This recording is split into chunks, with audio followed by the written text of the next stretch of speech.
चलिए आज हम लोग न्यू चैप्टर शुरू करने वाले हैं और इस चैप्टर का नाम है समानांतर श्रेणी। समानांतर श्रेणी को हम लोग इंग्लिश में बोलते हैं अरिथमेटिक प्रोग्रेशन। क्या बोलते हैं हम लोग? Arithmetic progression. ये मैट्रिक का एक ऐसा चैप्टर है जिस बच्चा को मैथ में लगता है कि हमको बहुत डर लगता है, क्या होगा नहीं होगा, है ना, तो उसके लिए बहुत अच्छा अपॉर्चुनिटी है। ये एक चैप्टर बहुत मज़ेदार है, हल्का भी है। ये चैप्टर को अगर शुरू से पढ़ा जाए, अगर क्लास अब्सेंट नहीं किया जाए, तो इस चैप्टर के बारे में जितना भी पढ़ाई किया जाए उसको कम है। इस चैप्टर के सामने में चिकन बिरयानी सब भी फेल है, इतना अच्छा ये चैप्टर है। तो इसीलिए इस चैप्टर को हम लोग ध्यान से पढ़ेंगे और सिस्टमेटिक ढंग से पढ़ेंगे और एब्सेंट नहीं करना है। और ये चैप्टर का अभी जो है शुरुआत भी कर रहे हैं, तो अभी तुरंत तो हम लोग प्रश्नावली नहीं पढ़ेंगे, पहले हम लोग पढ़ते हैं इसका बेसिक कॉन्सेप्ट पढ़ते हैं। किस चैप्टर का? समानांतर श्रेणी का। तो समानांतर श्रेणी को हम लोग इसमें क्या बोलेंगे? Arithmetic progression. ठीक है, इसको पढ़ने के पहले सबसे पहले हम लोग पढ़ते हैं अनुक्रम। अनुक्रम को सिलसिला भी कह सकते हैं। अनुक्रम को क्या बोल सकते हैं रे? सिलसिला। इसको हम लोग इसमें क्या बोलेंगे? सीक्वेंस कहेंगे। क्या कहेंगे इसको? सीक्वेंस। तो अनुक्रम बोलो या सिलसिला बोलो, आइए तो क्या बोल सकते हैं इसको? सीक्वेंस। क्या बोल सकते हैं इसको? सीक्वेंस। अनुक्रम किसे कहते हैं? तो संख्याओं का ऐसा समूह जो एक निश्चित नियम के अनुसार बना हो, तो उसे हम लोग क्या कहेंगे? सीक्वेंस कहेंगे। ध्यान सुनेगा, संख्याओं का ऐसा समूह जो एक निश्चित नियम के अनुसार बना हो। संख्याओं का ऐसा समूह जो एक क्या रे? निश्चित नियम के अनुसार बना हो, तो हम लोग उसे क्या बोलते हैं? सीक्वेंस कहेंगे। क्या बोलेंगे इसको? सीक्वेंस। ये बात क्या लिखा है कि संख्याओं का ऐसा समूह जो एक निश्चित नियम के अनुसार बना हो। एक निश्चित नियम के अनुसार बना हो, इसका क्या मतलब? इसका मतलब ये होगा जैसे कि आप एक श्रेणी का एग्जांपल लिया गया है, जैसे देखो कि आप देखिए, जैसे 1 2 3 4 लिया गया है, तो 1 में पहले हम लोग क्या जोड़ेंगे? 2 कैसे आया? 1 में क्या हुआ जो कि 2 हो गया? तो 1 में 1 जुटा है तब ना 2 हुआ। और फिर 2 के बाद कितना आया? 3 आया। तो 3 कैसे आया? तो 2 में क्या किए जो कि 3 आ गया? तो 1 जोड़े हैं। अब फिर 3 के बाद कितना आया? 4 आया। तो 4 कैसे आया? 3 में आपने क्या किया? तो 3 में हमने क्या किया रे? 1 जोड़ा तब ना 4 आया। तो हम लोग पकड़ में आ रहा है कि 1 में 1 जोड़ो 2, फिर 2 में 1 जोड़ो 3, और 3 में फिर 1 जोड़ो 4। अगला अगर बोला जाए कि क्या होगा, तो नहीं बता सकते हम लोग। 4 में 1 जोड़ेंगे 5, 5 में 1 जोड़ेंगे 6, 6 में जोड़ेंगे 7, क्योंकि हम लोगों का नस पकड़ लिए। इसका नहीं पकड़ लिए कि हाँ इसमें जो है क्या हो रहा है, तो अगला जाने के लिए जो ना पिछला में 1 जोड़ रहे हैं।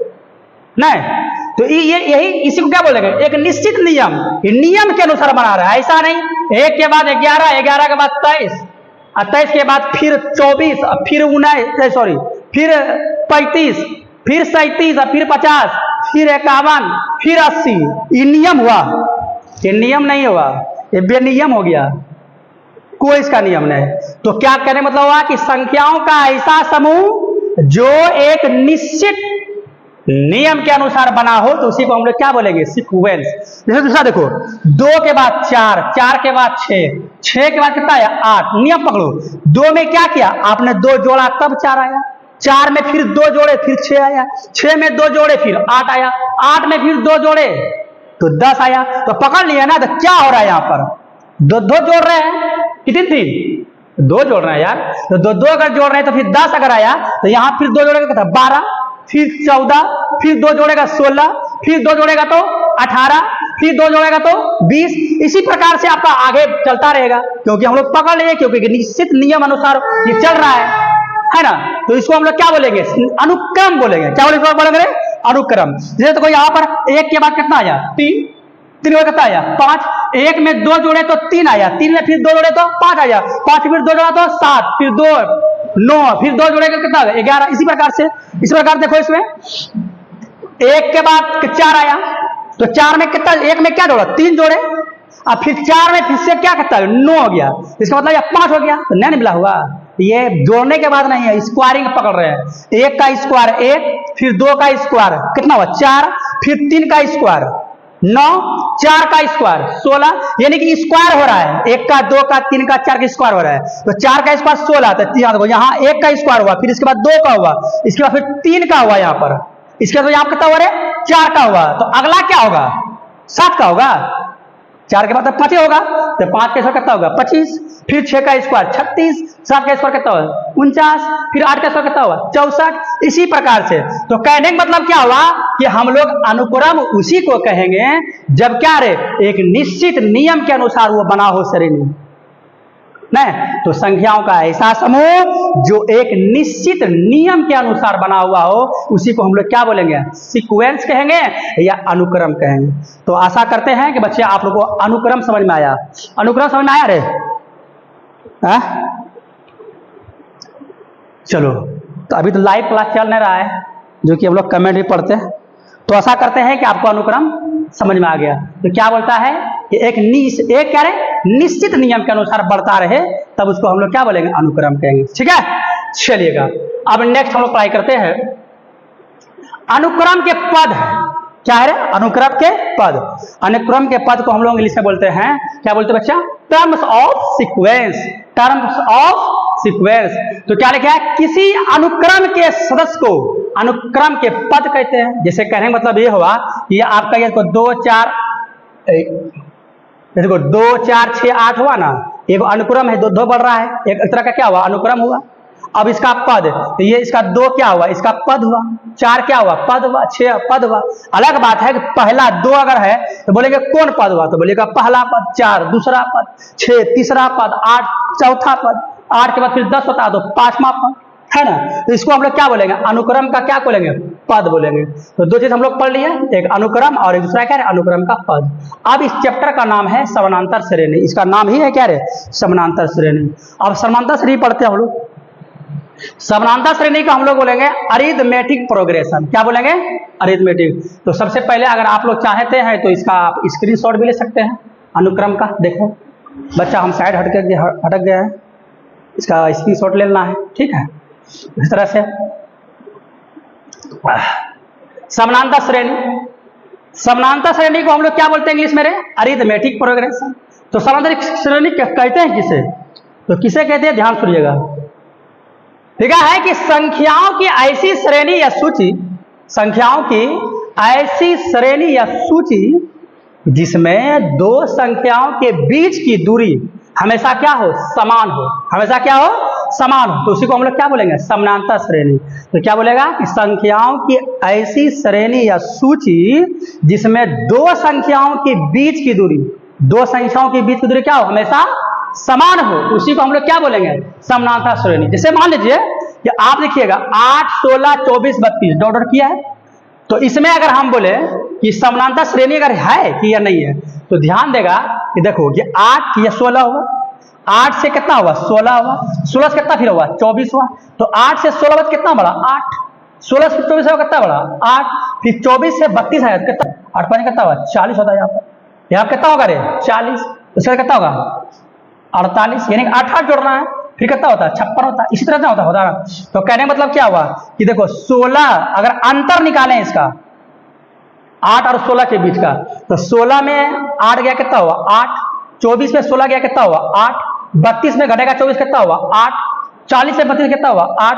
तुम क्या देख रहा है कि 2 पद के बीच की दूरी हमेशा क्या हो रहा है, समान हो रहा है, नहीं हो रहा है, 2 पदों की बीच की दूरी हमेशा क्या हो रहा है, समान हो रहा है। तो इसको हम लोग क्या बोलेंगे, समानांतर श्रेणी कहेंगे। जैसे मान लीजिए दूसरा एग्जांपल ले सकते हैं, जैसे मान लीजिए 7 हुआ 14 7 या 21 ऐसे करेंगे, तो देखो इसमें कितना कितना बढ़ रहा है बता। तो देखो 7 के बाद 14 हुआ, 7 बढ़ा नहीं हुआ, फिर 14 से 21 हुआ 7 जोड़े, 21 से फिर 28 कितना हुआ 7 हुआ। अगर दोनों के बीच का अगर अंतर निकालते हो, दूरी निकालते हो कि कितना आगे है, तो कितना करेगा तो 7 का अंतर है। हमेशा दूरी क्या है, हमेशा समान है। इसको हम लोग क्या बोलेगा, समानता श्रेणी बोलेगा। अब समानता श्रेणी किसको नहीं बोलेगा, जैसे मान लो कि 1 हुआ, उसके बाद देखो 3 हुआ, और 3 के बाद मान लो कि 8 दे दो, ठीक है। 8 के बाद तुम दे दो 15 दे दो, फिर तुम 19 दे दो। तो देखो 3 में दोनों के बीच का दूरी निकालो, 3 में 1 गया, अगर अंतर निकालते हो 3 में 1 गया कितना हुआ 2 हुआ। 8 में 3 घटा कितना हुआ बता जल्दी से 5 हुआ। 15 में 8 का कितना हुआ 7 हुआ। देखो 2 पद का दूरी देखो कभी समान हो रहा है। 19 में 15 गया कितना बचा 19 है ना, 19 15 का कितना हुआ बताओ 4 हुआ। तो कहने मतलब हुआ क्या कि 2 पद के बीच की दूरी समान हो रहा है, नहीं हो रहा है, अलग हो रहा है। क्या हो रहा है, कभी 2 कभी 3 कभी 5 कभी 7 फिर क्या रहे 4, अलग अलग हो रहा है। तो इसको हम लोग समानांतर श्रेणी नहीं कहेंगे। समानांतर श्रेणी हम लोग उसी को कहेंगे जब 2 पद के बीच की दूरी हमेशा समान रहे, तो उसी को क्या बोलेंगे समानांतर श्रेणी। यानी कि दोनों का डिफरेंस समान रहे, चाहे 2 का डिफरेंस रहे, 3 अगर रहे तो 3 रहे सबका टोटल, अगर 8 रहे तो 8 रहे, है ना। अगर मान लो 2 पदों के बीच की दूरी अगर मान लो उल्लू है तो हमेशा उल्लू ही होना चाहिए, कौवा नहीं होना चाहिए। अगर कौवा अगर आ रहा है तो सिर्फ खाली कौवा ही आना चाहिए। माना कि जो भी रहे 2 पदों की बीच की दूरी हमेशा समान रहेगा, तभी हम लोग उसको समानांतर श्रेणी कहेंगे, अन्यथा नहीं कहेंगे, है ना। तो वही बात लिखा हुआ है कि संख्याओं की ऐसी श्रेणी या सूची जिसमें 2 संख्याओं के बीच की दूरी हमेशा समान रहे। क्या रहे, हमेशा क्या रहे, समान रहे, तो उसी को हम लोग क्या बोलते हैं, समानांतर श्रेणी कहते हैं। एक समानांतर रेखा भी होता है, पता है समानांतर रेखा जानते किसको बोलते हैं, कि ऐसी 2 रेखा जिनकी दूरी जो है ना आपस में, उसका भी हमेशा समान रहे। जैसे देखते हो रेल का पटरी, रेल का जो पटरी जो होता है, तो जो 2 पटरी के बीच की दूरी जो भागलपुर में रहेगा ना, वही दूरी रहेगा आपका अकबर नगर में भी, वही दूरी रहेगा आपका सुल्तानगंज में भी। सुल्तानगंज क्या यार, या वही दूरी 2 पटरी के बीच की दूरी हमेशा दिल्ली तक, दिल्ली जो जाओ या मुंबई जाओ, कहीं भी जाओ, हमेशा 2 पटरी के बीच की दूरी हमेशा समान रहेगा। नहीं रहेगा फिर रेल जो है ना इधर उधर हो जाएगा, है कि नहीं। तो उसको एक सीढ़ी का भी आप उदाहरण ले सकते हैं, सीढ़ी भी आपका 2 समानांतर रेखा ही होता है ना। तो ये आपका, तो खैर हम लोग समझा रहे थे आपको समानांतर श्रेणी। तो समानांतर श्रेणी किसे बोलेंगे भाई, कि संख्याओं की ऐसी श्रेणी या सूची जिसमें 2 संख्याओं के बीच की दूरी, 2 संख्याओं के बीच की दूरी समान रहे, नहीं हमेशा समान रहे। क्या रहे, हमेशा समान रहे, तो उसको हम लोग क्या बोलिएगा, समानांतर श्रेणी कहेंगे। बस में आ गया ना, क्या गया। तो देखो ध्यान सुनेगा, तो यहां पर जो आपका एग्जांपल लिया गया था 8, 16, 24, 32, तो इसमें क्या होगा, अगर इसमें बोलेंगे कि अगर इसका अंतर निकालो, तो अंतर निकालना हमेशा क्या है, पहला अगर अंतर निकालोगे तो दूसरे पद में पहला घटाना है। तो देखो 16 में 8 गया, 8 हुआ कि नहीं हुआ। अगर दूसरा अगर डिफरेंस निकालना है तो तीसरे पद में दूसरा घटाना है। तो देखो 24 में 16 गया 8, उसी प्रकार से चौथा तीसरा घटाएंगे तो 32 में 24 नहीं कितना हुआ 8।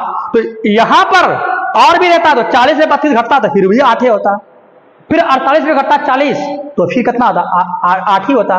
तो तुम यहां पर क्या देख रहा है कि यहां हर स्थिति में डिफरेंस माने अंतर जो होता है 8 ही है, यहां पर 8 ही है कि नहीं। तो हर स्थिति में यहां पर डिफरेंस 8 है। तो इसी डिफरेंस को क्या बोलते हैं, कॉमन डिफरेंस, यानी कि सार्वंतर कहते हैं। इसी डिफरेंस को क्या बोलते हैं, कॉमन डिफरेंस कहते हैं। क्या बोलते हैं, और कॉमन डिफरेंस को याद रखना ये बात कि कॉमन डिफरेंस कहते हैं, और यहां पर इसको हिंदी में क्या बोलते हैं, सार्वंतर। और सार्वंतर को डी या सीडी के द्वारा सूचित किया जाता है, लेकिन अधिकांश याद रखना कि सार्वंतर को किससे करते हैं सूचित, डी से। याद रख रहा, सार्वंतर को किससे सूचित करते हैं, डी से। और डी क्या होता है, 2 पदों के बीच का अंतर जो निकालते हैं। जैसे मान लो निकाला ना भी यहां पर यार 16 में 8 गया कितना 8 को ही बोलते हैं डिफरेंस, इसी को बोलते हैं डी, इसी को हिंदी में बोलते हैं सार्वंतर, 2 पद के अंतर, है ना। इसी से पकड़ते हैं कि कौन समानांतर श्रेणी है या नहीं है। समानांतर श्रेणी अब आता है परीक्षा, अभी परीक्षा में आता है, अभी आगे आपको क्वेश्चन भी प्रैक्टिस करवाएंगे कि बोलता है कि निम्नलिखित में से कौन समानांतर श्रेणी है या कौन नहीं है। तो कौन है, तो है कैसे पकड़ेंगे? सार्व अंतर समान रहेगा तो समानांतर श्रेणी है। अगर सार्व अंतर अगर जो समान नहीं रहेगा, अलग अलग रहेगा, कभी कुछ कभी कुछ, अभी कुछ दुकान में कुछ मैदान में कुछ है ना, तो वो आपका समानांतर श्रेणी नहीं होगा। बस में आया ना? याद रखना कि सार्व अंतर को हम लोग किससे करते हैं सूचित? डी से या सी डी से, लेकिन अधिकांश डी से सूचित करेंगे, ठीक है। और देखना कि सार्व अंतर जो होता है धनात्मक, ऋणात्मक या शून्य हो सकता है। एक पॉइंट और याद रखने वाली बात हो गई कि सार्व अंतर क्या हो सकता है हमेशा, या तो धनात्मक हो सकता है या ऋणात्मक हो सकता है या क्या रे शून्य। तो सार्व अंतर तीनों हो सकता है, कभी धनात्मक हो सकता है तो कभी ऋणात्मक हो सकता है, कभी क्या हो सकता है? शून्य हो सकता है। तो याद रहा कि सार्व अंतर को हम लोग किससे करते हैं सूचित? डी से। किससे करते हैं? डी से। इसको अंग्रेजी में क्या बोलते हैं? Common difference. क्या बोलते हैं इसको रे?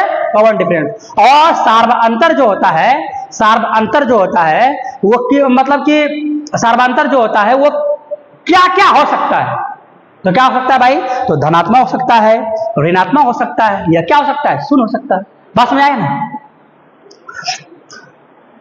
तो कैसे धनात्मक हो सकता है? जैसे एग्जांपल ये है कि 4, 8, 12, 16। मान लो कि कोई एपी है, अभी तुम सवाल बनाओगे ना तो कभी डी का मान माइनस में आ जाएगा, कभी प्लस में हो जाएगा, तो कभी जीरो हो जाएगा। तो मान लो कि मान लो कि यहाँ पर 4, 8, 12, 16 एक समानांतर श्रेणी लिए हैं, ठीक है एग्जांपल। तो देखो अगर इसमें लेते हो तो डी निकालना है, तो डी के निकालने का फॉर्मूला क्या होता है? दूसरे पद में पहला। अगर एक बार अगर डी निकालोगे तो दूसरा पद में पहला पद घटाना है। अगर दूसरा मर्तबा अगर डी निकालिएगा, दूसरा मर्तबा उसी श्रेणी में, तो वो तब क्या होगा? तीसरा पद में दूसरे पद को घटाइएगा, ठीक है। तो खैर यहाँ पर हम पहला बार निकाल रहे हैं, तो इसीलिए दूसरा पद में पहला पद घटाए। तो इसमें दूसरा पद कौन हुआ? दूसरा पद कौन हुआ? ये 8। दूसरा पद कौन हुआ? देखो 4 पहला हुआ, 8 दूसरा हुआ, 12 तीसरा, 16 चौथा। उसी प्रकार से अगर 20 होता तो 5वां होता। तो खैर हम पद को A1 से शुरू करते हैं, A1 A2 है ना, A3 A4, चौथा के A4, पांचवा को A5 है ना। तो इसी तरह से डी का निकालेंगे तो A2 माइनस A1 मतलब दूसरा पद घटाओ पहला पद। आप इसको हिंदी में लिख सकते हैं, नहीं लिख सकते थे अंग्रेजी में कर सकते हैं। डी बराबर होगा A2 माइनस A1। तो दूसरा पद कितना हुआ? 8 हुआ, और पहला कितना हुआ? 4 हुआ। तो 8 में 4 कितना हुआ? 4। तो 4 यहाँ पर इसके पहले कुछ नहीं है तो कौन? प्लस है। तो यहाँ क्या होगा? धनात्मक हो गया, या क्या हो गया रे? धनात्मक। अब उसके बाद देखो दूसरा हम एग्जाम्पल ये है 30, 28, 26, 24। तो दूसरा पद में पहला पद कराइए तो 8। दूसरा पद कितना हुआ? 28, पहला कितना हुआ? 30। 28 में 30 घटेगा? नहीं घटेगा। तो बड़ा में छोटा घटता है। 30 में 28 गया, दोनों बड़ा कौन? 30। 30 का चिन्ह क्या? माइनस, इसीलिए क्या माइनस ये नियम है ना कि बड़ा में छोटा घटाओ, और चिन्ह किसका होता है? बड़े संख्या के पहले वाले का होता है। तो यहाँ पर देखो माइनस आ गया, तो यहाँ पर देखो डी का मान धनात्मक हो गया, यहाँ डी का मान किसका हो गया? ऋणात्मक हो गया। नहीं, अब देखो -2 एक तीसरा लिए है समांतर श्रेणी का एग्जांपल, तो निकालेगा तो दूसरा पद में पहला पद घटाएगा, तो यहाँ पर 2 हो गया है, तो यहाँ पर A1 होगा, A2 माइनस A1 होगा, ठीक है। तो दूसरा पद यहाँ पर कौन हुआ? -2। और ये क्या हुआ? ये माइनस है फॉर्मूला का, ये माइनस क्या है? ये माइनस आपका फॉर्मूला का है कि नहीं? ये माइनस आपका फॉर्मूला का हुआ ये वाला, और ये पहला पद कितना? -2। देखो यहाँ -2 माइनस माइनस प्लस, ये कितना हुआ? 2। जितना 2 प्लस में है उतना ही क्या है? माइनस में। तो ये तो कट जाएगा, तो कितना बचेगा? 0। तो वही तो हम बोल रहे हैं कि डी का मान जो है कभी धनात्मक हो सकता है या कभी ऋणात्मक हो सकता है, कभी क्या शुरू हो सकता है। अभी जो हम सवाल जब बनाएंगे ऐसा कंडीशन आएगा, तीनों हो सकता है, ठीक है। तो बताओ, तो कॉमन डिफरेंस को हम लोग किससे कर रहे हैं सूचित? डी से। किससे करेंगे सूचित? बता दे, डी से। किससे करेगा? डी से करेंगे सूचित। और ये कॉमन डिफरेंस हमेशा क्या हो सकता है? धनात्मक, ऋणात्मक, या क्या हो सकता है? शून्य। और समांतर श्रेणी किसे कहेंगे? तो ऐसी संख्याओं की ऐसी श्रेणी या सूची जिसमें 2 संख्याओं के बीच की दूरी हमेशा क्या हो? समान रहे। क्या रहे? समान रहे या हो, उसी को हम लोग क्या बोलेंगे? समानांतर श्रेणी कहेंगे। दूसरा बात अब लिखा है एपी का व्यापक रूप, इसको हम लोग बोलते हैं जनरल फॉर्म। क्या बोलते हैं बच्चा? इसको जनरल फॉर्म बोलते हैं, ठीक है। इसका याद रखना है कि एपी का जनरल फॉर्म जो होता है ए प्लस डी, ये A+2D या A+3D या क्या, ये सब होता है। अगर अगला चलता है तो A+4D, और अगला चलता है तो A+5D। इसमें आपको ध्यान रखना है कि अभी थोड़ा सा कंफ्यूजन अभी लगेगा ये क्या है, तो जब इस पर सवाल जब बनाओगे ना तो इसका कंफ्यूजन दूर हो जाएगा। तो अभी कहा आपको याद रखना है सिर्फ खाली एपी का व्यापक रूप जो होता है क्या होता है, ए प्लस डी है ना, और ए प्लस 2d और ए प्लस क्या है 3d। इसका मतलब ये होगा जैसे देखो कभी कभी जो एपी बनाएगा ना तो कभी बोलेगा चौथा पद निकालिए, कभी बोलेगा पांचवा पद निकालिए। ध्यान रखना कि अगर क्वेश्चन में अगर मान लो कि तीसरा पद निकालने कहेगा ना तो फॉर्मूला होगा ए प्लस 2d होगा। क्या होगा रे, ए प्लस 2d। अगर मान लो कि चौथा पद अगर निकालने बोलेगा तो इसका फॉर्मूला होगा ए प्लस 3d। बोलेगा सर याद कैसे रखते हैं, तो याद रखना क्या है, अगर चौथा निकालना है ना तो उससे एक कम डी निकालना करना है। बोले से मान लो कि निकालना है हमको दूसरा पद निकालना है तो ए प्लस डी होगा। अगर निकालना है आठवां पद निकालना है, आठवां पद निकालना है फॉर्मूला होगा ए प्लस 7d। माने कि जितना पद निकालना है ना उससे कम एक डी देना है। बात समझ आ रहा है ना। बोलेंगे 10वां पद निकालो, फॉर्मूला क्या होगा ए प्लस 9d। बोलेंगे क्या 12वां पद निकालो, क्या बोलेंगे इसको 12वां पद। तो 12वां पद निकालने के लिए बोलेंगे तो ए प्लस 11d। बच्चा बोल रहा है ना, अब तू बोलते हो हमको 18वां पद निकालेंगे तो क्या बोलेगा 18वां पद। तो सर बोले ना अभी कि जितनावां पद निकालना है उससे एक कम पर डी निकालना है। जैसे तो 18वां बोले हैं तो ए प्लस 17d होगा। बस में आ रहा है। अभी हम लोग ये तो करेंगे सवाल में, याद रखना। अगर बोलेगा 25वां पद निकालो तो ए प्लस क्या बोलेगा ए प्लस 24d बोलिएगा। बोलेगा 50वां पद निकालो तो ए प्लस 49d होगा। बोलेगा कि 58वां पद निकालो तो ए प्लस 97d होगा। माना कि जितनावां पद निकालने के लिए कहे बच्चा तो उससे एक कम एक डी देना। बोलेंगे 100वां पद निकालो तब, बोलेंगे 100वां पद निकालो तब क्या होगा, तो बोलेगा ए प्लस 99d। तो आशा करते हैं बच्चा आपको समझ में आ गया। ठीक है, चल तो हम लोग आगे बढ़ते हैं।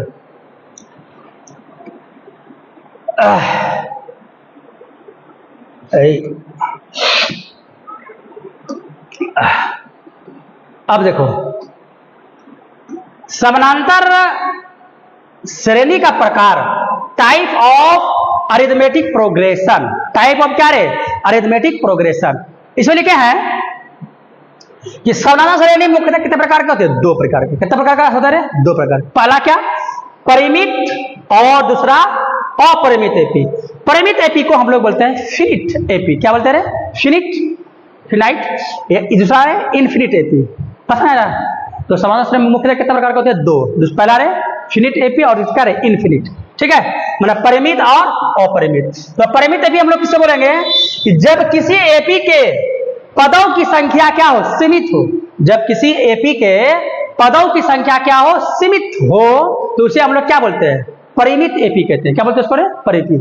जैसे मान लीजिए देखो एग्जांपल ये है 12, 16, 20, 24, 28, 32 फुल स्टॉप।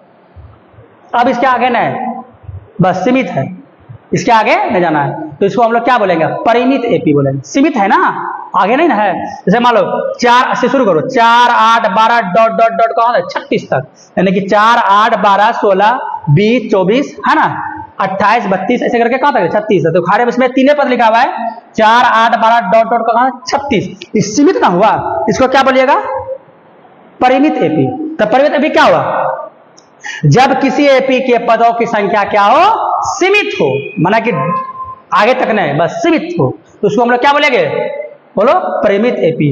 और एक होता है अपरिमित एपी। अपरिमित क्या बोलेंगे कि जब किसी एपी के पदों की संख्या क्या हो, असीमित हो। जब किसी एपी के पदों की संख्या क्या हो, असीमित, फिक्स नहीं हो, असीमित हो, तो उसे हम लोग क्या बोलेंगे, अपरिमित एपी बोलेंगे। क्या बोलेंगे इसको, अपरिमित एपी। जैसे एग्जांपल देखिए 2, 4, 6, 8, 10 है ना, बस चलते रहा डॉट डॉट, पता नहीं कहां तक रुका है, चिड़िया में रुका है कि जाकर के अकबर में रुका है, पता है क्या, चलते रहा है ना, डॉट डॉट कर। तो क्या बोलेगा कि जब किसी एपी के पदों की संख्या, जब किसी एपी के पदों की संख्या क्या हो, वो सीमित हो, तो इसको क्या बोलेगा, अपरिमित एपी बोलेंगे। क्या बोलेंगे, अपरिमित। और उसका अगर सीमित हो तब क्या बोलेगा, परिमित एपी बोलेंगे। ठीक है, इसका स्क्रीनशॉट ले दे जाइएगा बच्चे लोग। ठीक है, अब ध्यान सुनिएगा। अब जो मैं लिखा है इस बात को आप लोग ध्यान रखिएगा। ठीक है, लिखा है कि किसी एपी के पहला पद, कोई भी एपी जो है ना, जैसे मान लो ना, जैसे एपी का मतलब ये हुआ कि कोई भी एपी ले लीजिए, जैसे मान लो कि 6, 12, 18 नहीं 24 एपी है कि ना है, एपी है। क्यों है, क्योंकि 2 दोनों संख्या के बीच की दूरी क्या है, समान है। 12 में 6 गया 6, 18 में 12 गया 6, 24 में 18 गया 6, हमेशा समान। इसको हम लोग क्या बोलेंगे, समांतर श्रेणी बोलेंगे। नहीं रहता तो नहीं बोलते। तो यहाँ पर ध्यान रखना है कि किसी एपी का पहला पद कौन होगा 6, दूसरा पद कौन होगा 12, तीसरा पद कौन होगा 18 न। पहला पद, दूसरा पद एवं तीसरा पद को क्रमशः हम लोग A1, इसे रे A1, A2, A3, अन्य तो कभी कभी जो है T1, T2, T3 से भी क्या करते हैं, शुरू करते हैं। यानी कोई भी एपी रहेगा ना, उसका पहला पद को किससे करें शुरू, A1 से, दूसरा को A2 से, तीसरा को A3 से। बोलो थोड़े साथ रे। चौथा क्या बोलेगा, चौथा क्या बोलिएगा A4, पांचवा को A5, छठा को A6, सातवां को A7 से करेंगे। क्या करेंगे A7 से। इसी प्रकार से करेंगे हम लोग, है ना। और अभी आपको बतबे किया है कि किसी भी एपी का सर्वांतर को जो है, सर्वांतर जो है उसको किससे करेंगे, डी से करेंगे। किससे करेंगे, डी से। इसे बात याद रखने वाली बात है, पदों की संख्या किससे करेंगे, एन से। सर्वांतर को डी से, पदों की संख्या को एन से, और अंतिम पद को किससे करिए, एन से करिएगा, अरे तो क्या करिएगा, एल से करिएगा, छोटी एल। ठीक है, एन या क्या करिएगा, छोटी एल से करेंगे। और एन पदों का योग जो होगा किससे करेंगे, इन एसएन से करेंगे। क्या करेंगे, एसएन। एल पदों का योग किससे करेंगे, एसएन से करेंगे। तो आपको ये बात समझ में भी नहीं आता होगा, क्या सर बोल रहे हैं, सर्वांतर डी, पदों की संख्या एन, है ना, अंतिम पद क्या है एन। ये बात बच्चा समझ में आएगा आपको, थोड़ा सा बस जस्ट कमिंग, है ना। जब क्वेश्चन आपको जब प्रैक्टिस करवाएंगे ना, वो समझ में आ जाएगा। ठीक है, तो सिर्फ आपको याद रखना है कि अगर कोई एपी अगर है तो उसको पहला पद को A1 से, दूसरा पद को A2 से, तीसरा पद को किससे करेंगे, A3 से, और चौथा पद को किससे करेंगे, A4 से करेंगे। और सर्वांतर को किससे करिएगा, D से करेंगे, और पदों की संख्या को N से करेंगे, और अंतिम पद को किससे करिएगा, AN से। अंतिम पद को AN, यह तो क्या करिएगा, L से, छोटी L से। और पदों के यहाँ N पदों का योग किससे करिएगा, SN से। क्या करिएगा, SN से। आप ध्यान रखिएगा, ये आप बात इस सबको याद रखने वाली बात है। ठीक है, देखो इसका स्क्रीनशॉट ले लीजिएगा। ये N पदों का योग ना SN करिएगा, ये S ने लिखिएगा। ठीक, अब देखिएगा, अर्थ जैसा कि आप लोग जानते हैं कि मैथ में हर चैप्टर में फार्मूला लगभग है। फार्मूला नहीं तो फिर आपको बनाने में मजा नहीं आएगा।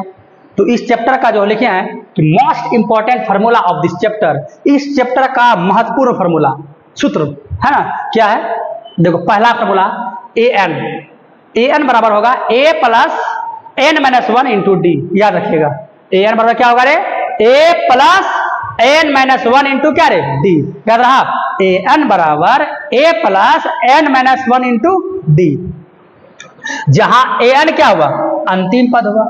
A क्या है बताओ, प्रथम पद। N क्या, अभी तुरंत बता रहे थे जस्ट।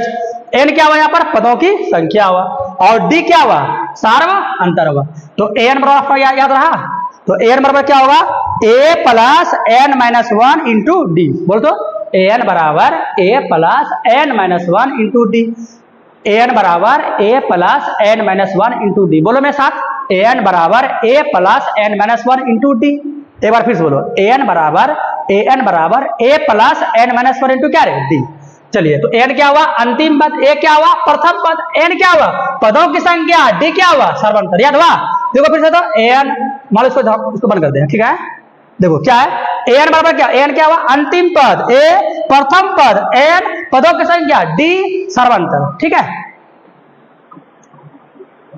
अब देखो ये N सब क्या होता है बताएंगे भाई। देख क्वेश्चन जैसे मान लेना, जैसे देखो 2, 4, हाँ 6, 8, है ना। अब बोलेंगे मान लो सीमित कर दिए, तो बोलेंगे इसमें कितना पद है, तो तुम बोलेगा ना सर 1, 2, 3, 4। तो 4, इसमें टोटल कितना पद होगा, 4। यानी कि N इसी को बोलते हैं, N कितना हुआ, 4 हुआ। क्या हुआ रे, 4 हुआ। N क्या होता है, जैसे मान लो कि 2, 4, 6, है ना। ऐसे करते करते करते यहां पर दे दिया 12। ठीक है, तो इसका 2 हुआ, 4 हुआ, 6 हुआ, इसका यहाँ पर कितना होता, 8 होता, फिर 10 होता, तब ना हुआ। तो इधर देखो अंतिम कितना हुआ, अंतिम 12 हुआ ना।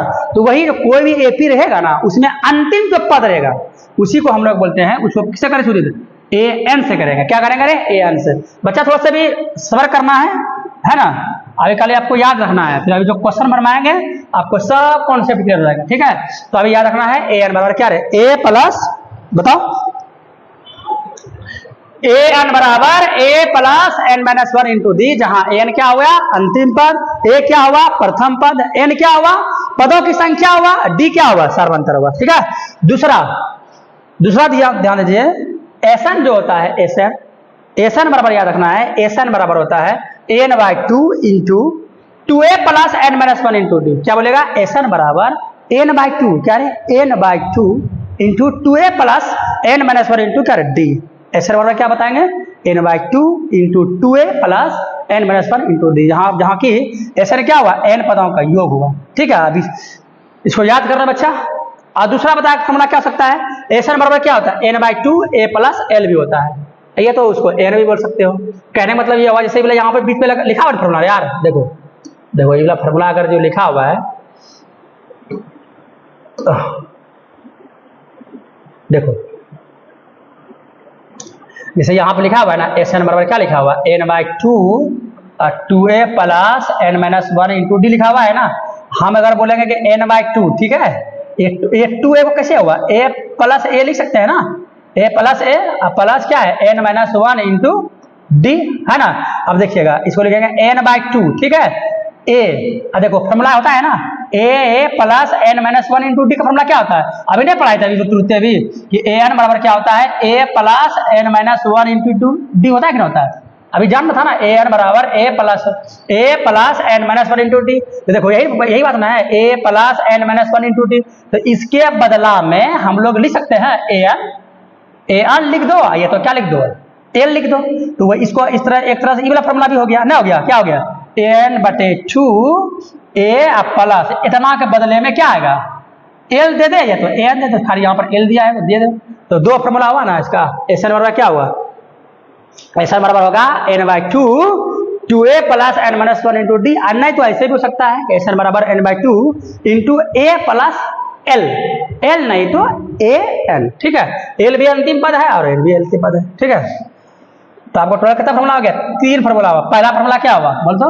ए एन बराबर A plus one A plus N minus one into D. दूसरा फॉर्मूला क्या हुआ? एस एन बराबर N by two A plus N minus one into D. और तीसरा क्या हुआ? एस एन बराबर N by two into A plus A N, ठीक है, ये तो एल। दूसरा, अब सार्वंतर निकाल जाने बताइए करिए थे कि अगर पहली मर्तबा अगर सार्वंतर निकालिएगा, अगर पहली मर्तबा अगर सार्वंतर निकालिएगा तो फॉर्मूला क्या होगा? दूसरे पद में पहला पद उठाना है, ठीक है। सार्वंतर निकालने का नियम क्या है? दूसरा पद में पहला पद को क्या करना है? घटाना है। अगर दूसरा पद निकालिएगा तो तीसरा में दूसरा घटाइएगा, ठीक। और इसको तो ये बतेबे किए हैं कि एपी का व्यापक रूप क्या होता है? A plus D, A plus two D, A plus three D. इसको याद रखना है। इसमें आप एक कौन यूज आता है जानते हैं? वही वाला पता है कि अगर 5वां पद निकालना है तो फॉर्मूला होगा ए प्लस 4डी। अगर 10वां निकालना है तो ए प्लस 9डी। अगर 20वां पद निकालना है तो ए प्लस 19डी। जितनावां पद निकालना हो उससे एक कम डी निकालना है, ठीक है। ये आपका यहाँ तक बेसिक हो गया खत्म। तो ये यहाँ तक बच्चा जो है ना, इस चैप्टर का क्या हुआ? मोटा मोटी जो है बेसिक आपका खत्म हो गया, ठीक है। तो इस इतना जितना भी हम बेसिक इसका दिए हैं, इसका क्या करना है? इसका स्क्रीनशॉट आप तो ले ही लिए होंगे, है कि नहीं? अगर इसका फार्मूला अगर नहीं लिए तो ले लीजिए। देखिए, most important formula of this chapter, इसका स्क्रीनशॉट ले लीजिए बच्चा। हम साइड भी अटक गए हैं, ले लिया ना। वीडियो को प्ले कर लेना है, पॉज कर लेना है, ठीक है। पॉज करने के बाद ही लेना है। देखो इसके बाद देखो दूसरा ले लीजिए, लिया, ठीक है। इस चैप्टर में जो है ना मेन फार्मूला है ना बच्चा, ये पहला हुआ। देखो मेन फार्मूला जो बच्चा हुआ इसका पहला हुआ, ठीक है। इसका दूसरा फार्मूला ये वाला एस एन बराबर हुआ, ठीक है, दूसरा हुआ।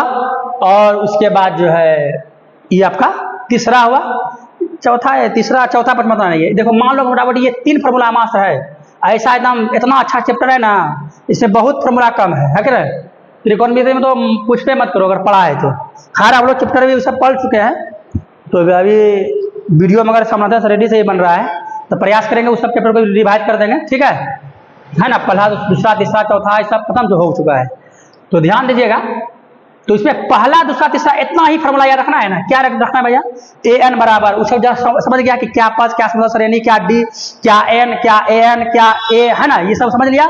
उसके बाद इतना समझने के बाद इस चैप्टर में आपको फॉर्मूला 3 रखना है याद। पहला कौन, ए एन बराबर A plus N minus 1 into D.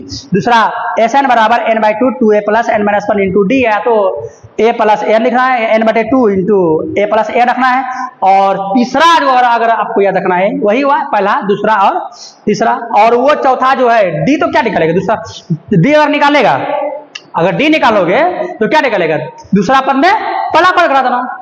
और अगर वो समानता श्रेणी का व्यापक रूप क्या होता है, A plus D, A plus 2डी, ए प्लस 3डी, इसका इसमें यूज करेंगे हम लोग। चौथा पद निकालेंगे तो ए प्लस 3डी, 10वां पद निकालेंगे तो ए प्लस 9डी, इस तरह करेंगे हम लोग, है ना।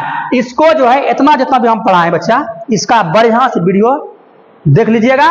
और उसके बाद अगर एक बार में समझ में नहीं आया तो फिर दो बार दूसरा बार देखिएगा। लेकिन अच्छा से पहले इतना बेसिक करने के बाद तो हम लोग क्या पढ़ेंगे, क्वेश्चन की तरफ पढ़ेंगे। क्या पढ़ेंगे बता रहे, क्वेश्चन की तरफ, और क्वेश्चन की ओर हम लोग धीरे धीरे क्या करेंगे, बढ़ेंगे। ठीक है, देखें वीडियो तो लंबा ज्यादा ना हो गया।